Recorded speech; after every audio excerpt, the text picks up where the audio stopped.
Hello, everyone. It's Anthony Bandiero here, attorney and senior legal instructor for Blue to Gold Law Enforcement Training, bringing the roadside chat. This question comes from an officer in Illinois. It has to do with seizing a cell phone of an overdose victim and a suspect in the overdose. Let's get into this. So the question is, a brother calls 911 and police respond. They find that the caller, the brother, his brother, is dead from an overdose. Okay. When they arrive on scene, they find that the brother has the overdose victim's cell phone in his possession, right? So the surviving brother has the dead brother's cell phone. The brother gives the detectives the victim's cell phone and provides the passcode, indicating that the brother could have opened and accessed the cell phone contents.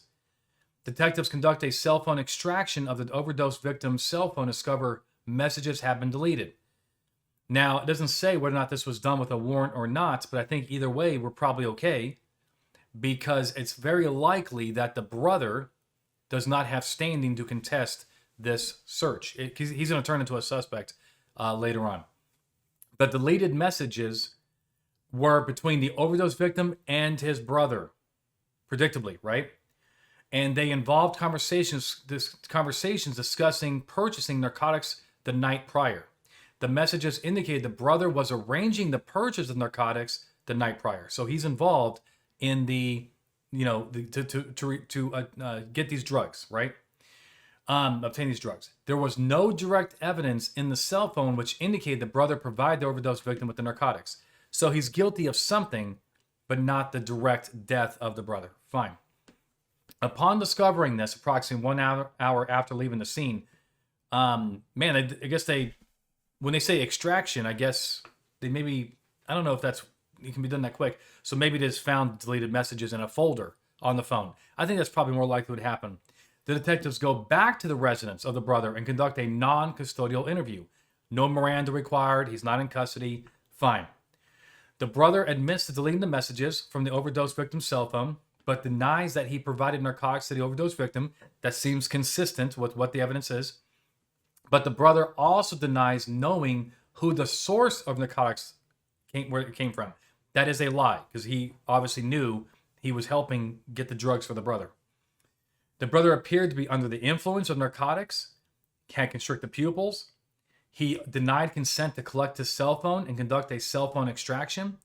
Due to the brother admitting to deleting the messages on the victim's cell phone, the detective seized the brother's cell phone and then obtained a warrant. They're saying that they seized the cell phone under exigency.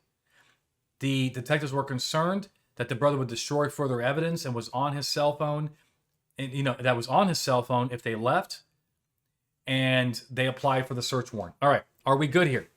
We are good here. So we are allowed to seize evidence in plain view if we have lawful access, right? So imagine that we are at the suspect's house, right? The surviving brother's house. And we have all these factors. We know that he's involved. He has a motive to destroy evidence. In fact, he's already has a history of destroying evidence. And he's not helping us find who the ultimate culprit is, which is the actual drug dealer. And we have at least probable cause, right? Maybe even higher than that, but a fair probability that there's going to be evidence of who the drug dealer is on his cell phone. Can we then grab that cell phone off the coffee table? The answer is yes. You can call that exigency if you want. Strictly speaking, that's a classic plain view.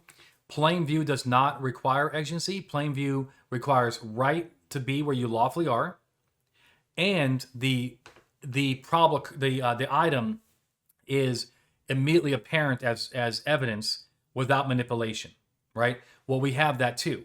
Whereas, we know based on these factors that the phone is going to have evidence of the crime at issue.